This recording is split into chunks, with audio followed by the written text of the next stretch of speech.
Journal now.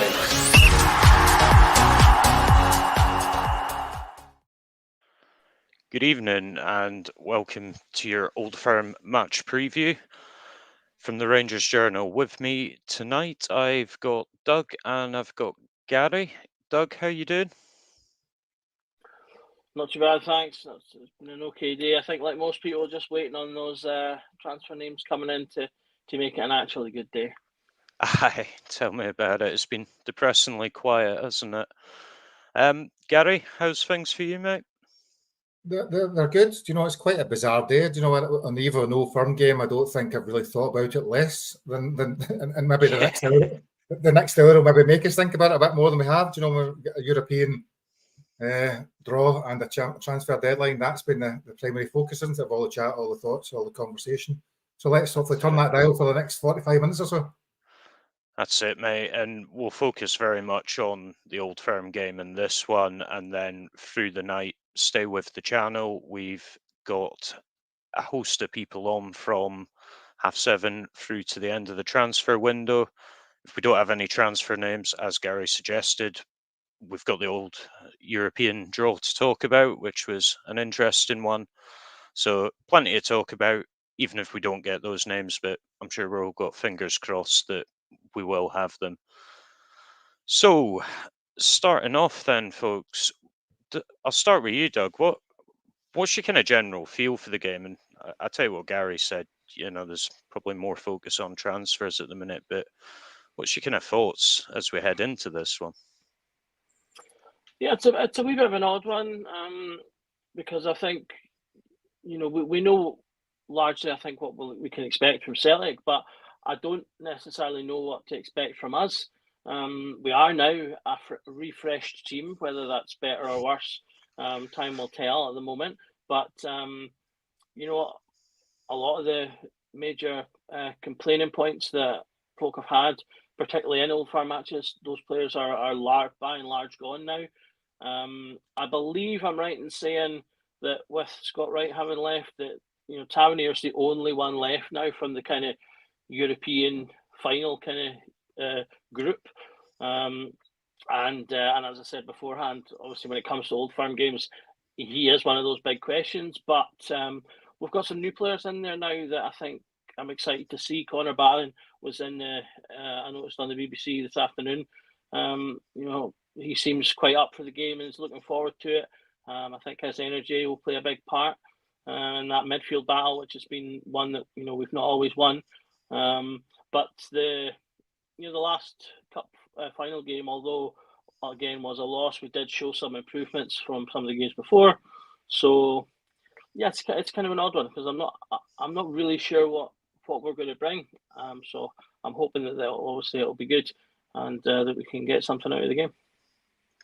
Yeah, I think Barron will be an interesting one. I think he kind of almost brings the energy that you wanted from John Lundstrom. You know, you wanted Thursday night John Lundstrom. We didn't always see that in the Old Firm, so I think it'll be very interesting to see how Barron copes with that. And Gary, what about yourself?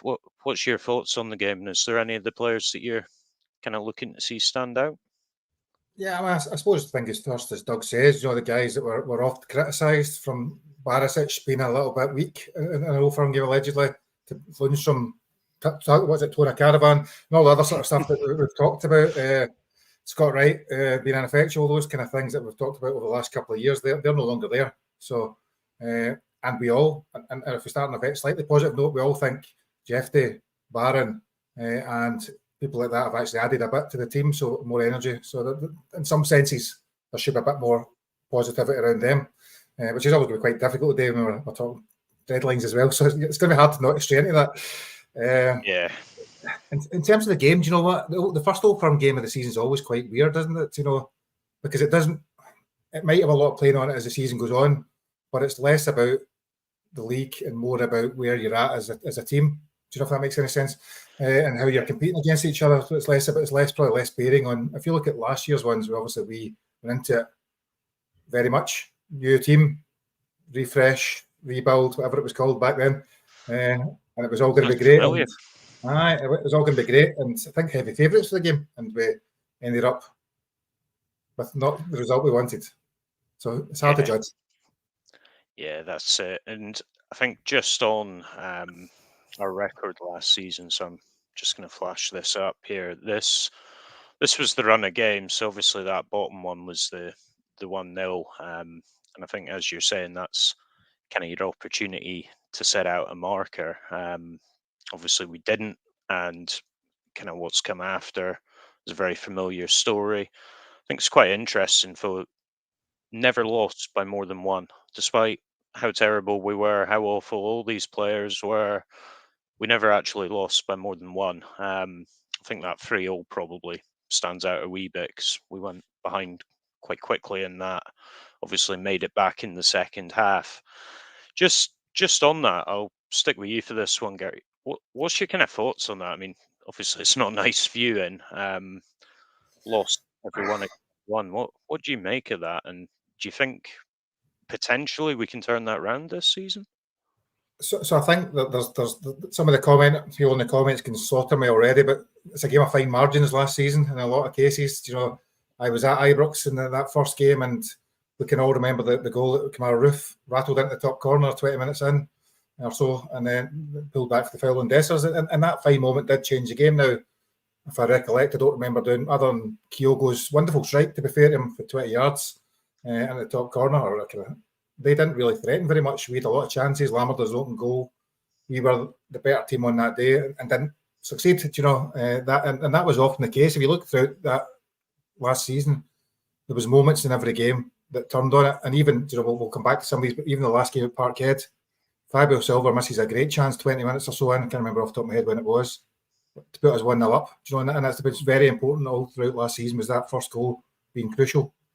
So I think I don't think there's massive margins. They've not strengthened, particularly unless all these new signings that come in tomorrow. We've arguably not massively better than we were, so it shouldn't be.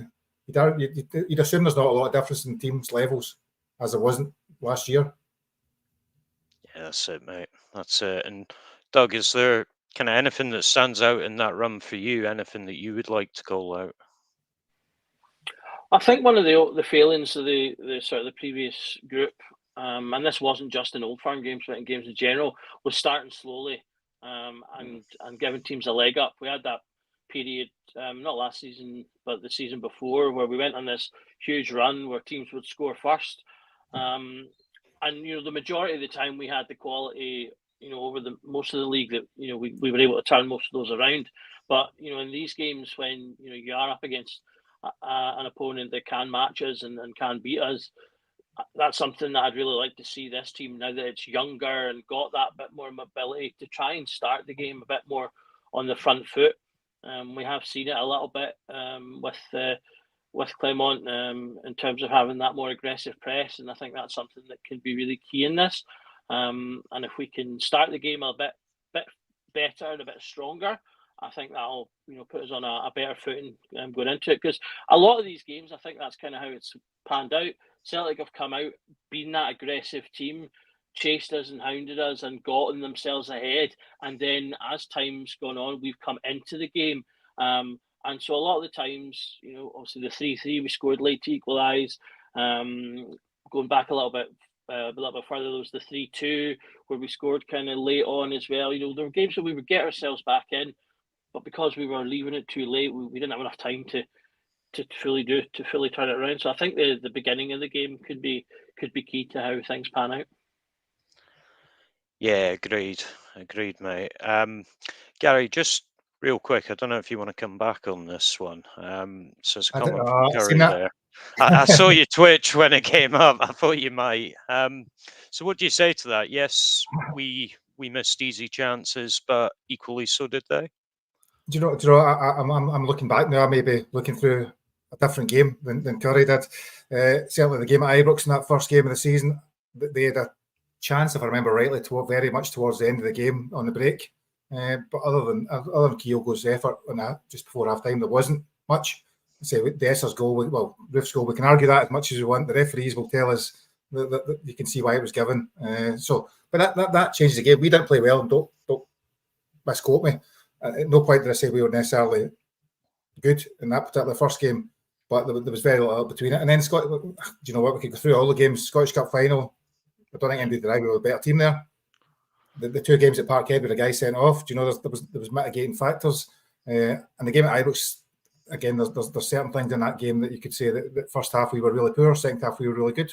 Do you know? And so I suppose the cry Emdy that says was much between the teams over the games, other than the fact that they were clinical and we weren't clinical. That's the difference.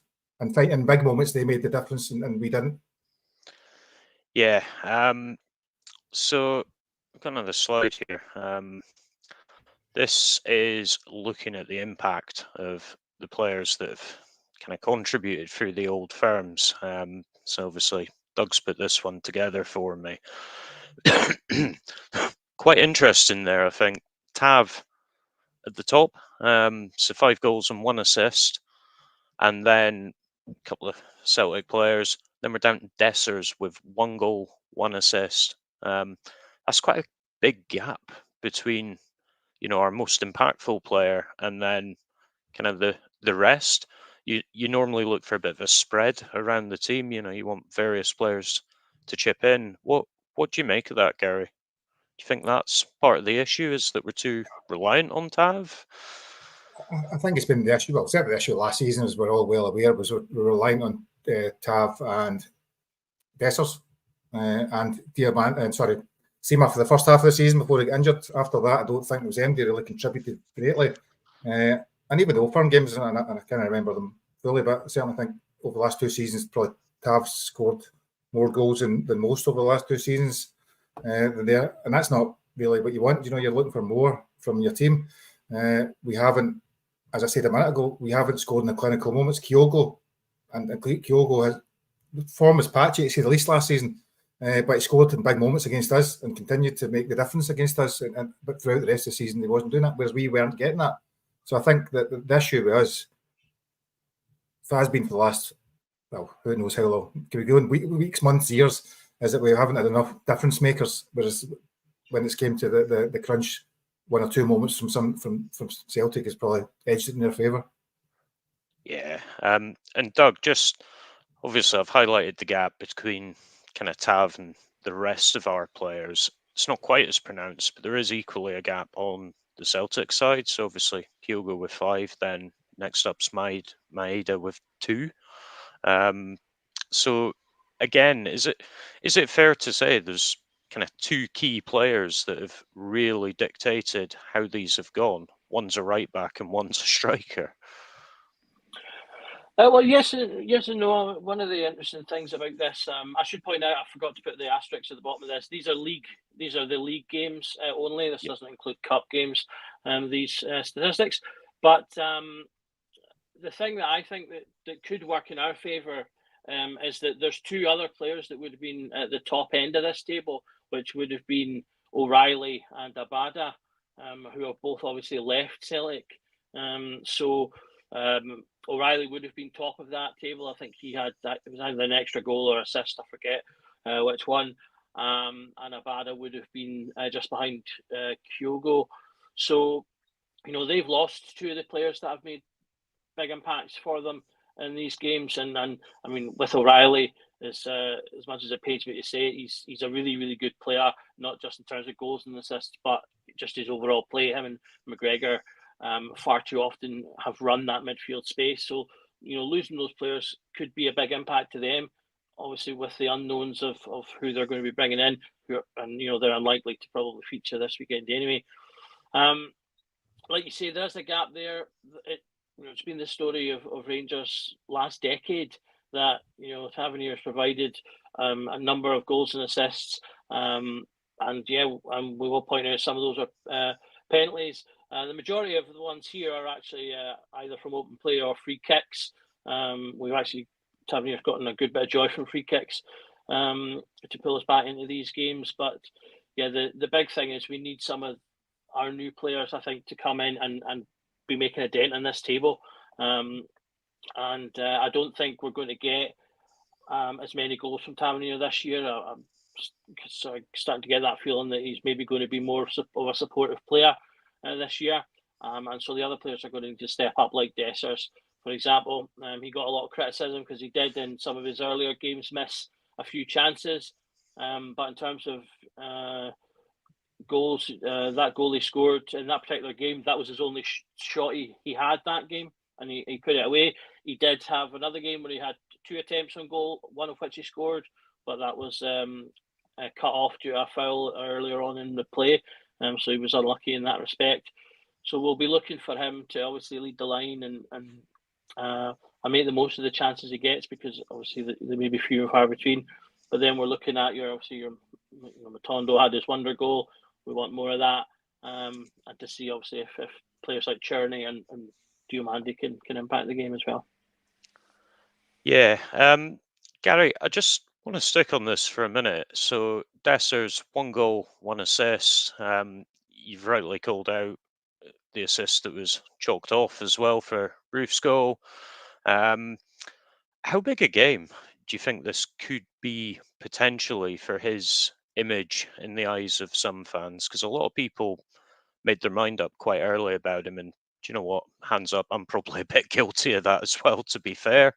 He can frustrate, but he's been pretty good this season. He's not been as wasteful. Do you think this potentially changes how he's viewed by some of the fans? I think I've seen a definite shift. I think I've seen a shift over the last last month or so, since the start of the season. And lots of, even as other podcasts, other written press, and amongst the fans, it seemed to have moved from we don't want Dessers at all in the summer to we don't mind keeping Dessers as a second choice striker, to where we're at now, saying, we're quite happy, we seem content with Dessers. That's broadly how I've kind of had the conversation going. And some of that's to do with his form, some of it's to do with maybe a recognition that people were maybe harder on him for a whole host of reasons last season. And some of it's because we also know the situation we're in, and you're not necessarily going to go out and buy somebody that's going to do more than he can do. So I think there's varying things. I think if you look back at the Old Firm games, the thing that really I remember him getting really heavily battered for was a game at Parkhead, I think. If I remember right, and it's when he runs through and doesn't shoot. That's if you think of Dessers, sometimes a lot of people think of that chop, or taking too long to shoot. And that was the game that I remember that people often talked about how he was never going to be good enough, right? Despite the fact that, obviously, as you say, in the first game, he had a beautiful pass for Roof to score. Then he goes on and scores in the game at Parkhead. Is a game at Ibrox. He's 1 disallowed as well as an assist. So he's had actually more positive moments than negative moments over the course of the Old Firms, more than most players, actually, to be brutally honest, in the last year. More than Morelos did, maybe he did in 6 years, arguably. But I think that moment was the one that really, at that time, when people were disliking everything about the club, Lammers and Dessers were a 2-word conundrum. That was the one that people remembered and talked about. Yeah, I think the Morelos one's really interesting because it took him a good old long time to get his first Old Firm goal, whereas obviously Dessers has done it a lot quicker. But it's an incredibly different attitude how they were seen by the fans. Just for a minute, I want to kind of go back, and you've brought up Morelos there. Why is it, and I'll put this one to you, Doug, why is it we've gone from such a good run in these games that we had under Gerrard to now such a poor run last season, do you think? I think a combination of things. To a degree, is the quality of player, and certain key positions as well. So the steadily increasing unavailability of Ryan Jack, for example, I think had a big impact. He was particularly good for games like that.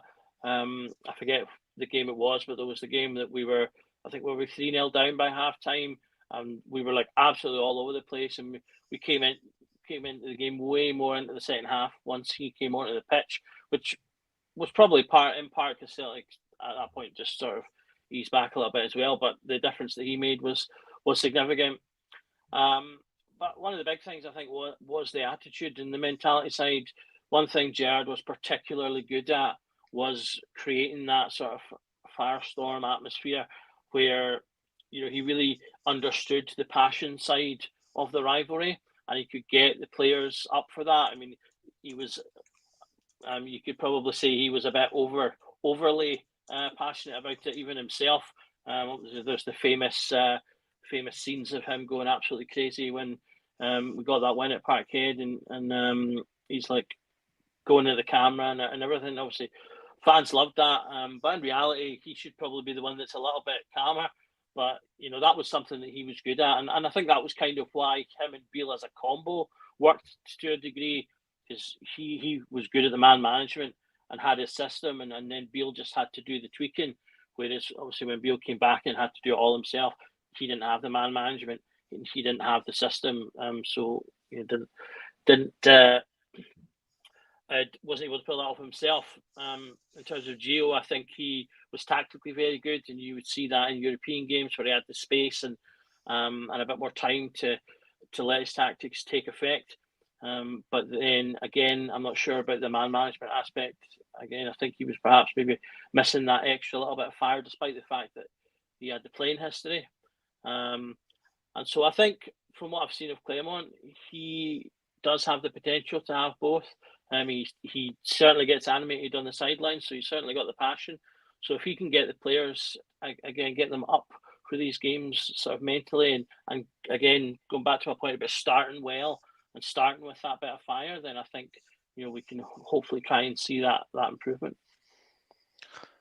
Would you agree with that, Gary? Does an element of it just come down to the passion and the kind of belief that Gerrard could instill in his team?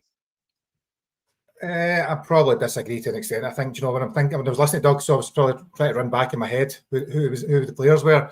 And at that time, Kent was exceptional against Celtic. If you remember rightly, there was a reason why the fans were singing. He would tear them apart, as well as slapping Scott Brown and other stuff that went with it at the time. But back at that time, there was him, Hadji, who we may talk about at some point tonight later on.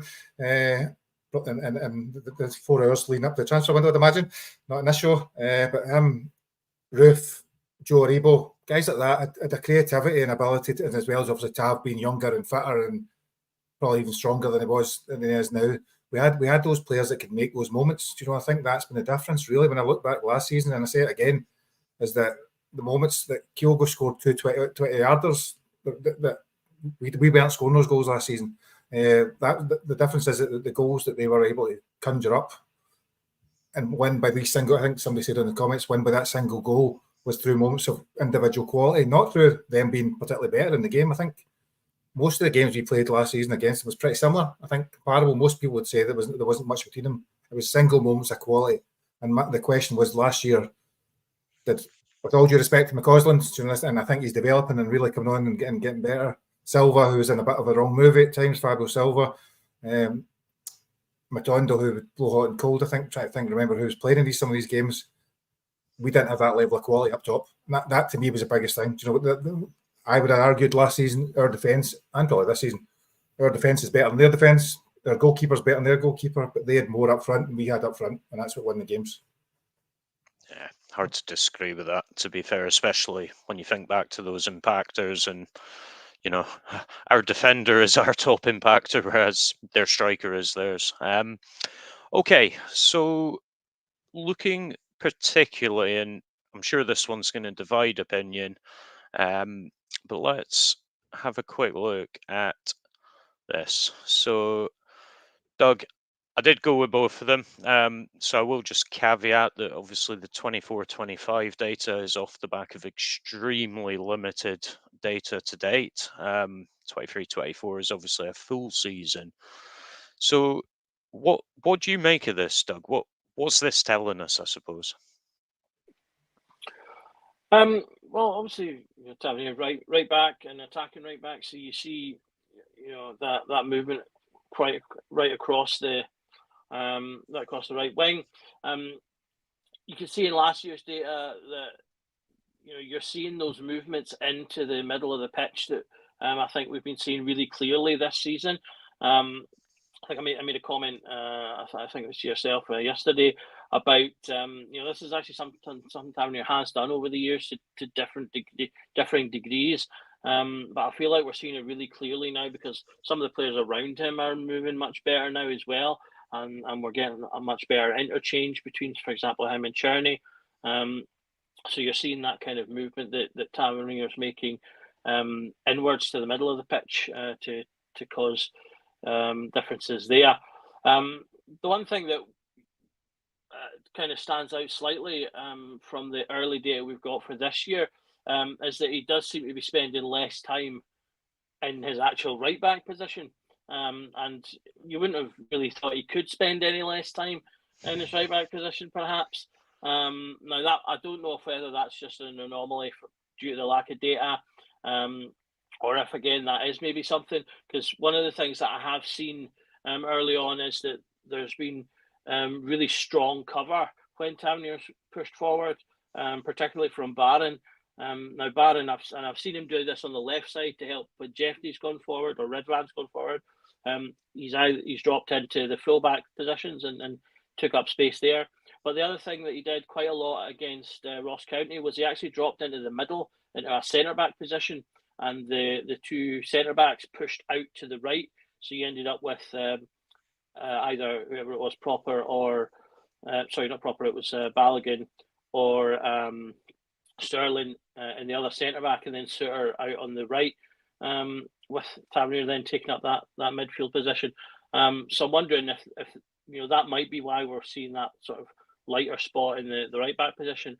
So it seems like it's a very particular thing that Clement's doing with Tavernier, is getting him up and just into these centre positions. One thing Tavernier does do well is find space and utilise space, and so I think my guess is that he's putting him forward a bit earlier, maybe to compensate for the fact that the pace isn't there anymore, and just get him into positions where his technical attributes can still be utilised, and perhaps as a way to cover for the defensive frailties that he's started to show, is just get that cover in, make it strong, make it very much purposeful, and that's kind of like trying to therefore then get the best out of him as an individual, while making sure that you stay strong as a team. Because when we got the best out of Tavernier was when we had the best system in place to cover when he's attacking, and that counts for any team, modern team with attacking fullbacks. If you have your attackers pushing up high, you have to have players that drop into cover.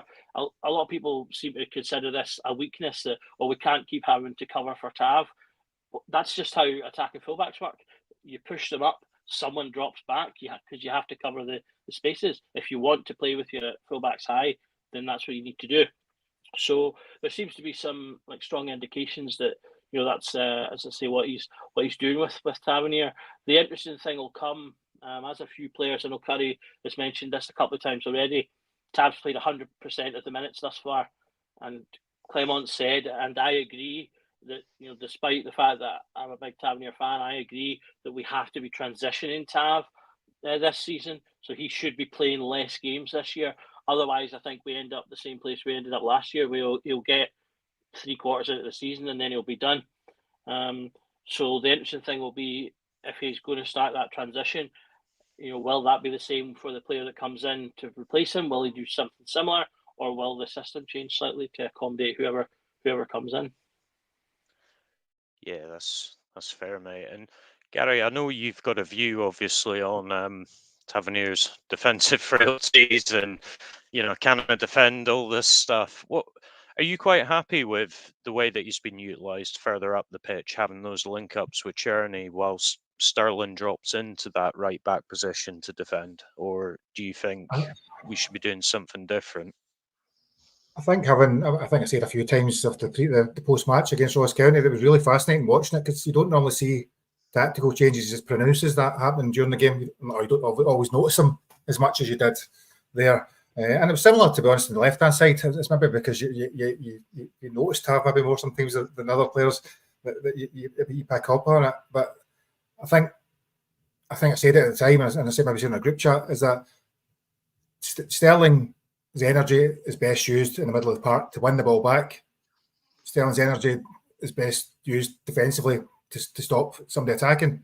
But it's not going forward. It's not creating stuff. So you're actually better if you can then switch with having Tav, particularly in that game as he did. That's more successful because he's got more ability to create something, as has been proven by the assists year on year on year. So the logic of it makes sense. Now, it's obviously in game it's difficult to do at different times. I think if we're looking at both fullbacks rather than just picking Tav, particularly, the likelihood is that Jeffrey and Tav will both push up high. So it's how you then compensate for that, isn't it? Because they are going to be the way that we play. I think it's been quite evident. There's a style of play Clement likes. There's a style of play that means that the fullbacks will push up. The style of play that means that we will be exposed at times. So you have to have the right people sitting back, whether that be Barron, Sterling, whoever that may be. And it's how you accommodate the team. So it's less about, to me, it's less about this. There's always this obsession with talking about accommodating Tav's frailties or playing to his strengths, whatever you want to call it. It's about what the tactical shape is and how you think you're going to best maximise the attacking and defending. And I think for me, it's about the fullbacks are still, Clement wants to play with fullbacks high, interlinking with the wingers, and then having midfielders drop back and cover. And that's pretty obvious to anybody watching. Yeah. I mean, as you've said, I think Tav's strengths obviously lie in that pushing forward. Just a quick one, folks. For those of you that don't know, I'm seeing it called out in the comments. We have our first signing of deadline day. Not going to go too much into it because we've got a whole show for that just after this one. However, I will embarrass myself. It's Naratio Casanwerjo, and that's his name now, regardless whether it is or not. That's his name. So yeah, first signing in the door. Hopefully not the last. The guys will delve into it on the next show. So, just sticking with Tavernier. Some more slides from yourself, Doug. So take us through this one and Tav moving into that central mid position. Yeah, so this is just an example from the Ross County game of a couple of the different ways that we sort of saw Tav moving into the centre, or alternatively working with others in terms of switching around the centre. So I'll start in the top left-hand corner. It's the most basic example. Attacking along the left, Jeffrey was pushing up at this point. The ball's moving up, and so your players naturally gravitate to that side of the pitch. And you can see there just the big red circle for Tavernier to wander into. And I literally mean wander, because if you watch that section of the play, he does just kind of wander into that position, because that's something that, we all sort of sometimes talk about the sort of maraudering years of Tavernier, but he also was very good at just kind of sauntering into spaces, not drawing attention to himself. And again, that's one of the ways he's able to effectively find space. The top right-hand side is more of a classic Tavernier move. So you can see, you can maybe just see the ball is just outside the 6-yard box with our other attacker, and Tav's pushing into that spot at the right back position where there's no players anywhere near him. There's one guy sort of a little bit further behind. That's the classic Tavernier move, where he finds that space when no one's looking and just slips in. And I think we did get the ball across, but it doesn't quite get as far as Tavernier on that particular move. And the bottom left-hand side, this one's an interesting one. So this utilises, if you look on the right-hand side of that image, the red circle, that's Barron dropped into the sort of that centre back kind of area, although he's quite high up the pitch. And here you've got Tavernier way up, almost as a second striker, which you do see him do occasionally. You often see him take out that position when we are behind late in games. Tavernier very often will push right up into a kind of a striker role to try and sort of make things happen. And here you see the kind of the bonus of having an unexpected player in that position, because he's occupying two defenders there, and you've got obviously all our attackers. You've got Cherney, who's a wee bit behind play but can run into the back. I think that's Jeffrey, that's sort of nearest to us on the picture, who can curl in. It's Diamandis, the central blue arrow, who can obviously attack that central space. And then the one with the orange line is Danilo, who obviously with the ball kind of coming from the right hand side, the players are again kind of drifted to the right. So the space between the defenders is on that side, and that's where Danilo makes his run. And in this particular one, this is the chance he gets just before he scores, where he makes the run into that space. They make a mistake, and he gets the break of the ball to get a shot away. And then the last one, the bottom right, then is sort of the one I think that we saw quite frequently was Taverniers in the kind of central position. You've got lots of open space again with him pushing up. He brings players in. You've got a lot of space. Then Jeffrey's got that whole cone of area that you can potentially move into and attack. You've got Cherney on the wide right, who can push up. In this particular example, the white line kind of represents the pass that Tavernier makes, which is into the back post to where McCausland was making a run. McCausland headers the ball across the pitch, and then again, that's when the Ross McCounty again make the mistake, and Danilo gets his goal from that one. So we can see like the kind of bonus in all of these, and I forgot to mention on the top right as well, the red circle, that's Cherney in the central position. That's an example of them doing things the other way around. But the kind of bonus, particularly in this kind of the latter three, as opposed to the first example, is that Tavernier's an extra man high up the pitch, which, as I say, allows him to find space because defenders aren't expecting him to be there because they're not looking for him. So he can find the spaces, or if he's pushed right up, as in the kind of bottom left, he's occupying defenders. And this is the kind of thing that when you have your attacking fullbacks up, that gives you that advantage and gives you those overloads that can help you to find space for other players. So sometimes it's not necessarily what Tavernier does directly, but it can be what he does indirectly as well. And so far, obviously, it's got him 2 assists thus far, sort of being in these advanced positions. And I imagine, as I say, from what I've seen so far, I think we'll likely have a season where he gets a high level of assists again. But as I say, he doesn't seem to be, he doesn't have quite the same thrust of attack in terms of goal scoring threat. So I feel like we might not see as many goals depending on penalties and things, assuming he's still taking penalties, which I would have no reason to believe he's not. So I think that kind of shows the examples of moving him into these central positions, moving around with other players, and how that can help us, as I say, to tactically imbalance the opposition. Yeah, I think that's a very similar kind of comment to what we used to have with Ryan Kent as well, wasn't it? It was, even when he wasn't necessarily directly impacting the game, he was still impacting it because he was dragging other players out of position so that Absolutely. some of the other guys could come in and do the job. So just looking at the right, Gary, and I'll come to you on this one. What's your kind of thoughts on this? Because obviously there is quite a bit of space there. You've got your man out wide. What do you make of this that Doug's highlighted for us? It's a tricky one because I think we're not tactical genius, although somebody's loving the tactical stuff in the comments. I see that's not. Yeah. And no disrespect to Doug there, he gave that a lot of detail. But Doug's a tactical genius. Yes, we're not, yes. folks. There you go. I think that's true. So one of the things that you often see, and this isn't just the right hand side, the left hand side, is that they will tuck in narrow, isn't it? Do you know, I think the defenders do tuck in narrow fullbacks when they're being attacked. And I think I always remember, I'm sure it was Gerrard or Michael Beale when he's doing tactical stuff. He talked about if you leave, you're happy to leave the space at the wide area and defend the boxes.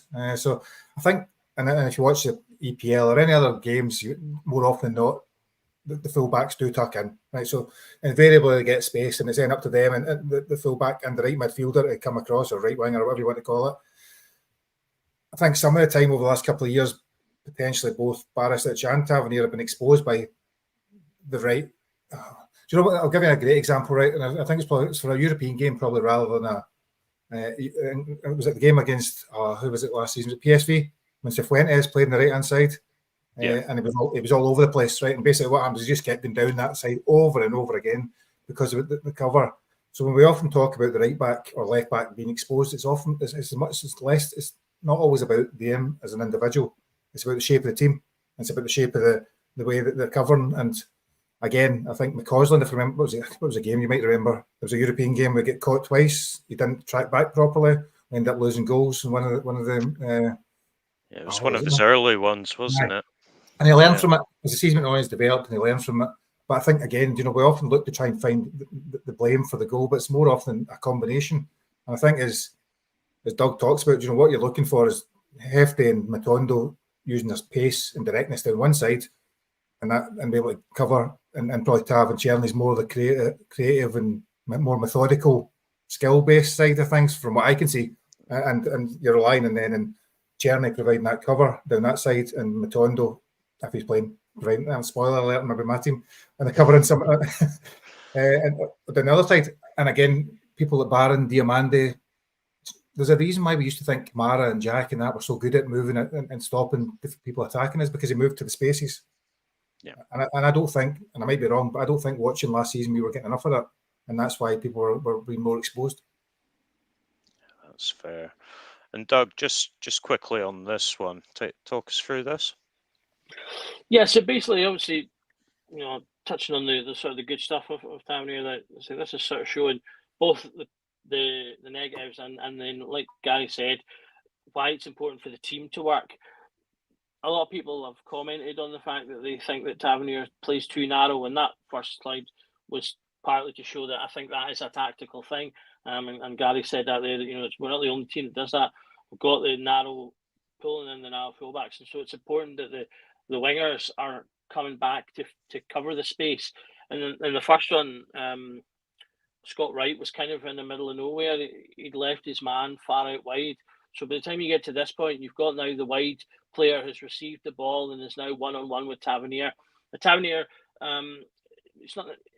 he's not particularly great at one-on-ones. He's not like, how do we look and compare him to some other players? He's not drastically worse than a lot of players, but it can be an area where players can get joy. He will often look to show a player either side rather than necessarily get a strong tackle in.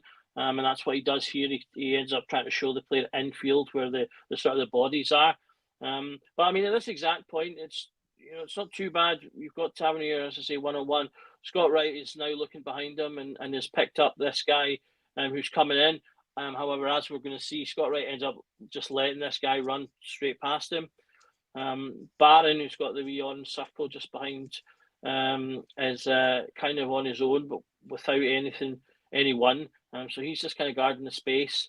And then, say, most of the other players there have got men. You've got another free defender at the back space area who's also in orange, which is fine because that's the congested area. So having a man that's free there to just attack the ball or move is good. But the thing that annoys me the most here is Lawrence, who you see on the right-hand side, who's doing absolutely nothing. The previous slide, he was in a similar position, just kind of far away. He's not really marking him, and he's not making huge effort to go back. I feel like he needs to be further in, closer to the referee, because you've got a triangle of Union players there. That if the ball came back infield, they could knock that about, and he's not doing anything with that. That would have allowed Scott Wright to be a little bit further out to the attacker that's coming on to Tavernier. So if you want to pop it on to the next slide, we can go on to. Yeah. Okay. There you go, mate. So you can see there on this one, so that yellow line, that's the player that Scott Wright was sort of turning around and looking and presumably taking on. But you see Scott Wright's ended up, the boys come in, gone past Tavernier and then passed it to this guy who's run in to that space. Scott Wright hasn't followed him, so he's got the ball nice and happy on his own. Barron, who did continue his run, can't go to cover him. But because Barron's having to do that, as opposed to Scott Wright having run back, you've now got that red circle of space where there's now nobody. Scott Wright is, taking up the exact same position as Tavernier, which is a waste. You've two players in the same space. And so now you can see the guys now just who was attacking Tavernier has gone around Scott Wright and is now running into that space. And the next slide, you'll see he then receives the ball back from the other guy in that space. You've then got Barron, who's having to turn back on his heels to try and cover the space that he was in originally, which had he not had to leave, he would have been right in front of this guy. You've got Tavernier, who could peel back if he wanted to into the guy on the left-hand side. But, I mean, Tavernier kind of can tell straight away this guy's going to shape for the shot, so he also goes that way. But then, you've got then Scott Wright on the edge of the box, who now has nothing and nobody to do. He's just kind of let the play go around him. And obviously, he ends up curling a fairly decent shot into the bottom corner on that goal. So that kind of, I think, highlights both some of the failures of Tavernier, but also the importance of the team and how the team works there. You've got Paul Lawrence, who basically should have been involved, I feel, in more defensively in that. And it's one of the reasons I feel like against Celtic we should be playing with a 3 so that we've got a bit of a flatter and wider space in the midfield to go against them one-on-one. Because otherwise, I feel like if we have Lawrence in that attacking position, I worry that he's not going to come back enough. Although he did seem to do it reasonably well at times against Ross County, but he hasn't shown that in the past against Celtic. So that's my worry, that we end up in a position similar to this where he's not coming back to help, and then that leaves other players out. In this particular example, Scott Wright's just kind of let the play fall around him, and that's resulted in a goal. And then I've got the very last slide, which is just as a final comparison, which is from the Ross County game. So if you can see in this one, we've got the same narrow defence with their fullbacks tucked in. Matondo's on the right. He's just kind of in the available space. He's obviously quite quick, so he probably can rely on his pace. But in this one, you've got your 2 midfielders there who are one in front of the other. They're blocking sort of the space. Tavernier can push forward into this man if he wants to, but Cherney in particular is in a much better position. He's nice and equidistant between these 2 Ross County players, so he could push in and double up with Tavernier if he wanted. He can come out and face up to that winger. And the space between him and Tavernier is nice and small, unlike in the earlier slides between the space between Tavernier and Wright was huge. So it's more compact. They're better positioned. They're much better positioned to defend that ball. Lawrence, in this example, has got a man this time. Dessers is back and putting pressure on the guy with the ball. And what actually results from this is that pass goes nowhere. And I can't quite remember if it's Tavernier or Cherney, but one of the 2 of them picks this pass up. And we end up on a break. And I think that was the chance where Lawrence hits the post that we end up with on the back of that. And I think that just shows, hopefully that shows that we've learned from that earlier mistake against Union Berlin. Perhaps Cherney is a better player, I think it's fair to say, than Wright, and so hopefully we'll see him taking up better positions. And if we're more compact and the attacking players are also involved in the defending, as they were there, then as a unit we'll defend much better, and that'll hopefully obviously help us against higher quality teams like Celtic, and then obviously in Europe as well. Yeah, that's it, Doug. That's it. Just a quick shout out for Stuart Cowan. Thanks for becoming a member. Just real quick then, guys. Literally just a yes or no. Any new signings we bring in tonight? Do they play on Sunday, do you think, or not? Let's go Doug first. Only from the bench. You can't just. I think it's a bad idea to throw players into a game like that without prep. Do you agree with that, Gary? Ditto. So it's only one word. Okay. So just looking at our 11s, Gary, this is your 11, and it looked much better on my screen than it does this. Talk us through it for me, mate. Right, so very, very quickly, it's not difficult to talk through because it's a team that has played a lot of the games. The one contentious one you'd assume would be between Lawrence starting or Sterling starting. I put Lawrence in the team not because I necessarily think I would want him to start, because I get the whole issue around mobility and stuff like that. I just think that the fact that he's played him against Dynamo Kiev away from home, in fact he's played him at home against Dynamo Kiev, there's nothing to suggest that he won't play him against Celtic. I think that we are all potentially clamouring for Diamandi to move up to number 10 and Sterling and get into that midfield position. And it may happen. But I suppose I'm looking at the balance of probability and thinking, based on what he's done up to now, in terms of the season, Lawrence is likely to start. He certainly trusts him. He thinks he can do a job, and he's played him, irrespective of whether people think he's doing it well or not. And I think, so other than that, Proper will come back in, hopefully, because he was 200% certain to be fit, which isn't even a thing, but that's what Clement said last week. Matondo needs to start because he was man of the match last week.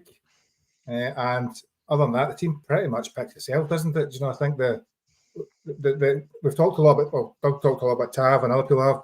What might be the bigger worry, and just might pick up quickly, is that Hefty is inexperienced, and certainly in terms of defensively as well. And much as I don't like saying it, their right midfielder has been playing really well so far this season, and Kuhn, so he is very quick. So let's not just think all the attacking is going to come down one side with somebody running like Forrest Gump. There's also going to be the other side when they've got a bit of skill as well.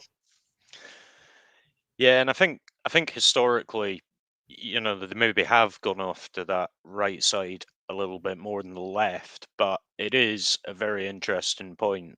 One of the things that has been called out is how good a defender is Hefty. I think we're all quite comfortable he's a good attacker. Defensively, not so much. I think for me, that's where Barron will potentially really earn his pay that day for that one. Is he's going to have to support Hefty on that side because, like you say, Kuhn has had a good start to the season. Pains me to say. Doug, so I suppose the obvious one, you called for a bit of a change of shape.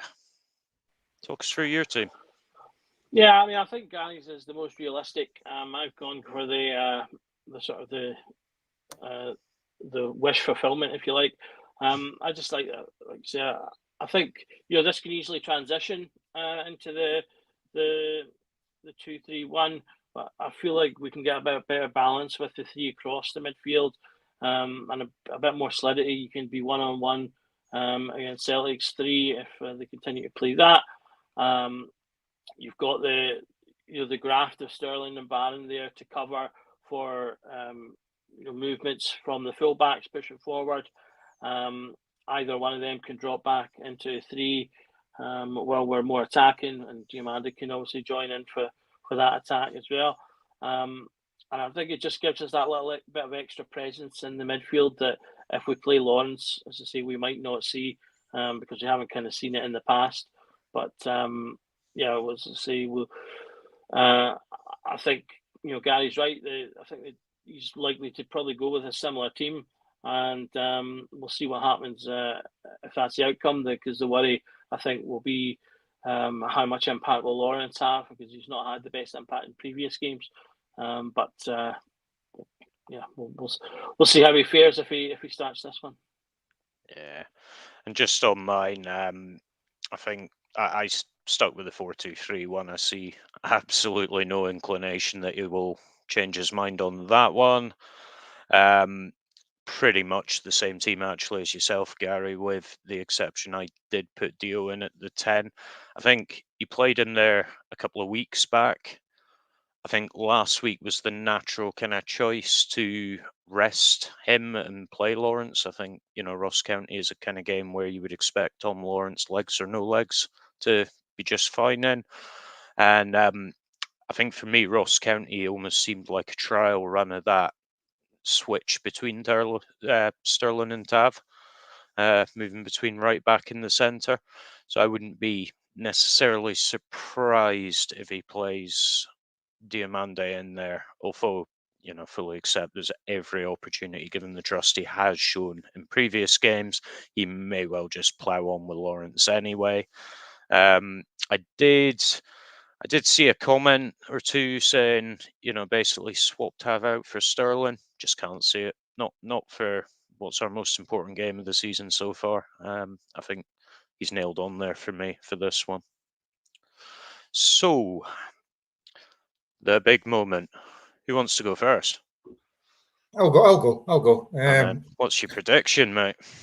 So, just to noise everybody up while I'm here, if I'm putting a bet on who I think who's most likely to have a goal or an assist for Rangers, I'll be tapped, and I'd be surprised if anybody didn't really think that. I think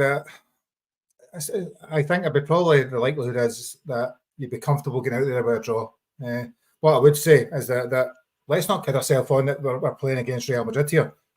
We built it up that they're so much better. They haven't strengthened particularly yet. I would suggest that a 1-each draw would be my likely prediction. And obviously my heart would say I'd like a 2-1 win. And I'll go goal scorers, right? So I'll go.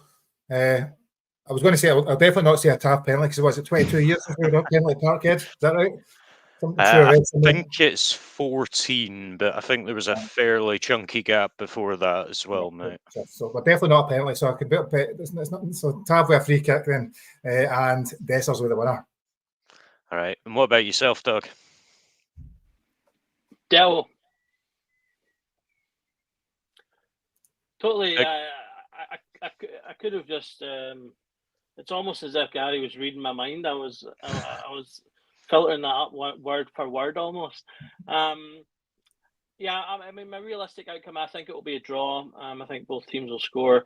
And as I say, but my heart would like to think that we can steal another. Because I think it would just be so good to turn the narrative and the sort of feeling of the club right now around if we could get a victory. It would really cap off what could be a positive period. Talking about Europe, playing European football again, having some tasty ties in that.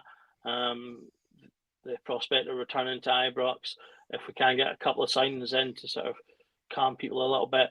So it would really just add a perfect little full stop to the week if we could pull out the win. But I think that is a big ask though. So my realistic answer is 1-1.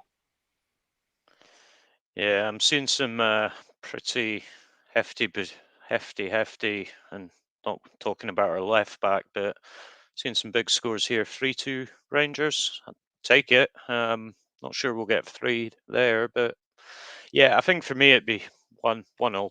I think. And you know what?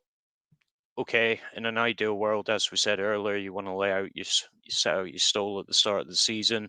I think, given the kind of position we're in, the negativity that's been about, as you guys have mentioned there, I think 1-0 would actually be an all right start for us on the proviso that we then kick on from there.